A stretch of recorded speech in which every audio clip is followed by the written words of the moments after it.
አዲስ ዓመት አዲስ ነገር ከሌለው ምኑን አዲስ ዓመት ሆነ? ሁልጊዜም እንደምንለው ከደንበኞቻችን የምንፈልገው እርካታን ብቻ ነው እንላለን። ለአዲሱ ዓመት ደግሞ ከእርካታ ጋር ታላቅ ደስታን ጨመርንበት። ሽልማት እንደ ሁልጊዜው የወደዱትን አዘው ከወዳጆቹና ከቤተሰቦ ጋር ውብ ጊዜን እያሳለፉ 250 ድርሃምና ከዛ በላይ ተጠቃሚ ሲሆኑ የዕጣው ተሳታፊ ይሆናሉ። ኩፖኑ ላይ ስምና አድራሻውን ሞልተው በተቀመጠው ሳጥን ውስጥ ይከታሉ። ኦንላይን ለምታዙ ደንበኞቻችን ትዕዛዙ ከ250ና ከዛ በላይ ከሆነ ኩፖን አብረን የምንልክ ሲሆን ሞልተው በዱከም ሬስቶራንት በሚገኘው ሳጥን ማስገባቱን አይዘንጉ። ዕጣው የሚወጣው የአይፎን 17 ፕሮማክሱ ኦገስት 8 ሲሆን BYD ሶንግ ፕላስ ብራንድ ኒው መኪና ደግሞ ሴፕቴምበር 12 ይሆናል። የዱባይ ኢኮኖሚ ዲፓርትመንት ፍቃድ የሰጠው የመንግሥት አካል በተገኘበት ዕጣው የሚወጣ ሲሆን በዱከም የሶሻል ሚዲያ ገጾች ላይ በቀጥታ የሚተላለፍ ይሆናል። አይተው ነክተው ዳሰው የመጀመሪያውን ሰልፊ ተነስተው ዕድልዎን ያሳምሩ። በዕጣው ተሳታፊ ለመሆን 250 ድርሃም ወይም ከዚያ በላይ ተጠቃሚ መሆን፣ ለእያንዳንዱ 250 ድርሃም አንድ ኩፖን ይቀበሉ። የኩፖን ብዛት ገደብ የለውም። ብዙ ሲጠቀሙ ብዙ ዕድል ያገኛሉ። ሕግና ደንቦች ተፈጻሚ ይሆናሉ። ምግብ በልተው መኪና የሚሸለሙ ከሆነ ከዱከም ውጭ የት ይመገባሉ? ለሁሉም ውድ ደንበኞቻችን መልካም ዕድል እንመኛለን። ዱካም ዱባይ።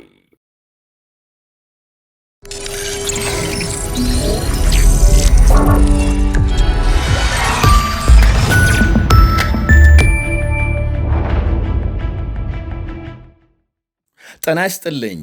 ይህ አዋዜ ነው። የዕለቱን ዋና ዋና ጉዳዮች እንመለከታለን። በላይ በቀለ ነኝ። ዩክሬን ከባድ የድሮንና ሚሳኤል ጥቃት በሩሲያ የወደብ ከተማ መፈጸሟ ተነገረ። በሩሲያም የጥቁር ባህር የወደብ ከተማ ኖቮሮሲስክ በተሰነዘረ ከባድ የዩክሬን ድሮንና ሚሳኤል ጥቃት የሀገሪቱ ሁለት ዋነኛ የሰብል መላኪያ ተቋማትና የባህር ኃይል ጦር ሰፈር መመታታቸው ተነግሯል። በዚህ ጥቃት አንድ የ8 ዓመት ልጅን ጨምሮ የ3 ሰዎች ሕይወት ሲያልፍ 24 መቁሰላቸውን ባለሥልጣናት ገልጸዋል። ፕሬዝዳንት ቭላዲሚር ዜሌንስኪ ዩክሬን በሩሲያ የጦር ሰፈር ላይ ሮኬቶች፣ የጀትና የባህር ድሮኖችን በመጠቀም ልዩ ዘመቻ ማካሄዷን ገልጸዋል። ሆኖም ስለ ሰብል መላኪያ ተቋማቱ መመታት ምንም አልጠቀሱም።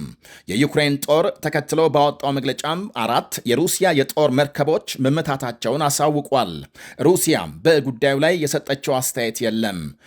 ፕሬዝዳንት ዜሌንስኪ በማኅበራዊ መገናኛቸው ባሰፈሩት ጽሑፍ የወራሪው ኃይል የባህር ጦርና እርሱን የሚደግፉ የመሠረተ ልማት አውታሮች በሙሉ የሩሲያ ወረራ እስከቀጠለ ድረስ ሰላም አያገኙም ብለዋል። አንድ ግዙፍ የሰብል ንግድ ኩባንያ ለሩሲያ ታስ የዜና ወኪል በላከው መግለጫም የመላኪያ ተቋሙ እንደተመታ ያረጋገጠ ሲሆን ሌላ ኩባንያ ደግሞ ለሮይተርስና አርቤኪ ለተባለ የሩሲያ መገናኛ ብዙሃን ተመሳሳይ መረጃ ሰጥቷል።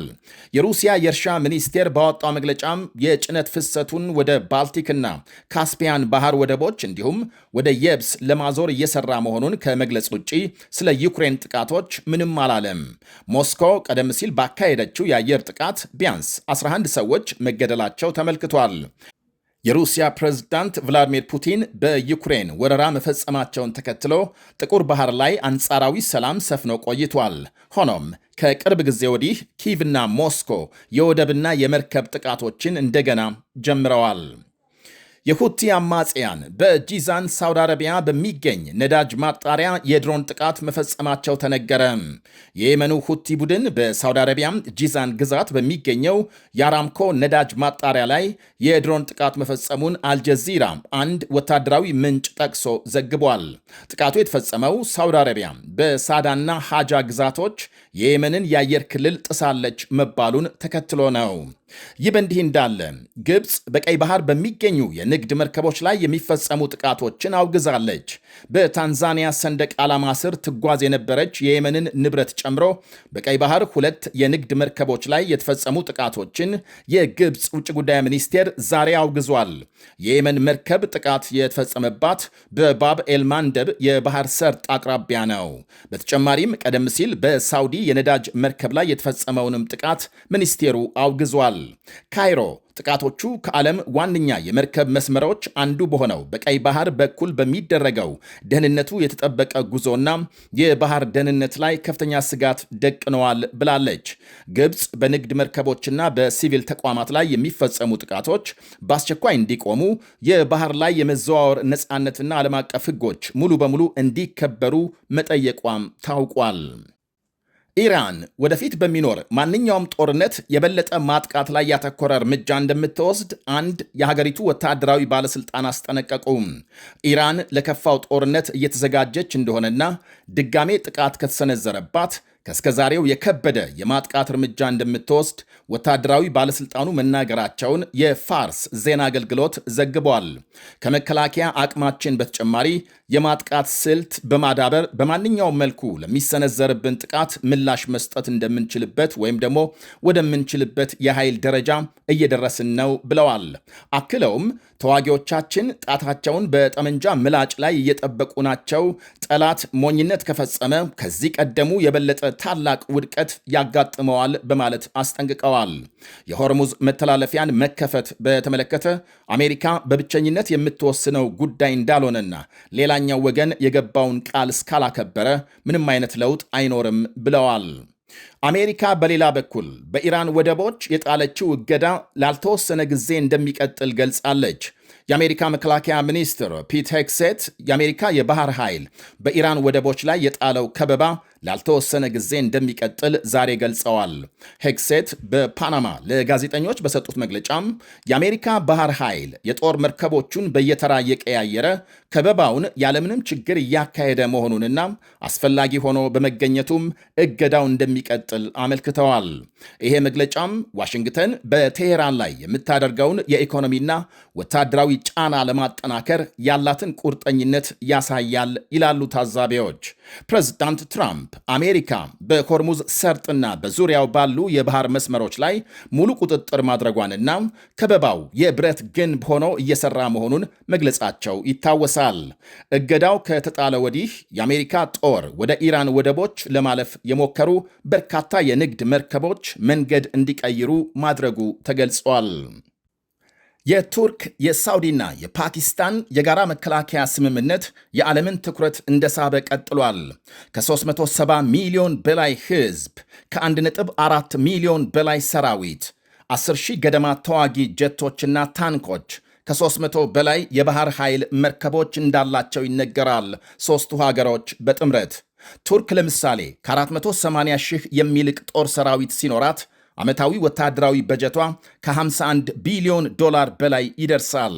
ሳውዲ አረቢያ በተመሳሳይ 247 ሺህ ተዋጊ ሰራዊት ሲኖራት ወታደራዊ በጀቷም 64 ቢሊዮን ዶላር እንደሚደርስ ይነገራል።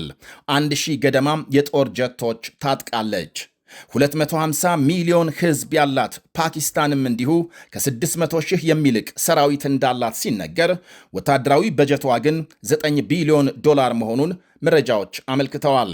እናም አሁን ሦስቱ ሀገሮች የተፈራረሙት የጋራ መከላከያ ስምምነት አንዱ አባል ሀገር ሲነካ ሁሉም አባላት እንደተነኩ ይቆጠራል በሚል መርህ ላይ የተመሠረተ ሲሆን አዲስ ዓለም አቀፍ ተገዳዳሪ ኃይል ሆነው ቀርበዋል። የኒውክሌር ጦር መሳሪያ ባለቤት የሆነችውን ፓኪስታንን፣ የዓለማችንን ግንባር ቀደም ነዳጅ ላኪ ሀገር ሳውዲ አረቢያንና የኔቶ ግዙፍ ወታደራዊ ሀገር ቱርክን በጋራ ያጣመረ የመከላከያ ስምምነት። ወደ ሌላ መረጃ ስናልፍ የአረብ ሊግ የአይሁድ ሰፋሪዎች በአላቅሳ መስጊድ ግቢ ፈጽመውታል ያለውን ጥሰት አወገዘም። የአረብ ሊግ ዋና ጸሐፊ ናቢል ፋሃሚ በመቶዎች የሚቆጠሩ የእስራኤል ሰፋሪዎች በእስራኤል ፖሊስ ከለላ ስር ሆነው በኃይል በተያዘችው ምስራቅ ኢየሩሳሌም የሚገኘውን የአላቅሳ መስጊድ ግቢ በመጣስ የአይሁድ ጸሎት ማካሄዳቸውን አውግዘዋል። ፋሃሚ ባወጡት መግለጫም ድርጊቱ የመስጊዱን ቅድስና፣ ዓለም አቀፍ ሕግንና ውሳኔዎችን በግልጽ የጣሰ ነው ብለዋል። ለእነዚህ ጥሰቶች የእስራኤል የኃይል ተግባር ሙሉ በሙሉ ተጠያቂ ነው ሲሉ አክለዋል። የጸጥታው ጥበቃ ምክር ቤትን ጨምሮ ዓለም አቀፉ ማኅበረሰብ ኃላፊነቱን እንዲወጣና ለፍልስጤም ሕዝብ እንዲሁም ለእምነት ስፍራዎቻቸው ጥበቃ እንዲያደርግ ጥሪ አቀርበዋል።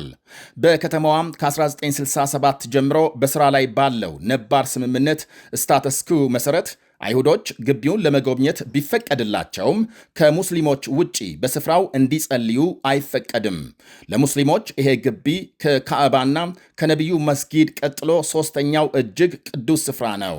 የድንጋዩ ጉልላት ዶም ኦፍ ደ ሮክ እና አላቅሳ መስጊድ የሚገኙበት ሲሆን ነቢዩ መሐመድ ወደ ሰማይ ያረጉበት ስፍራ እንደሆነም ይታመናል። ይህ አዋዜ ነው። አዲስ ዓመት አዲስ ነገር ከሌለው ምኑን አዲስ ዓመት ሆነ?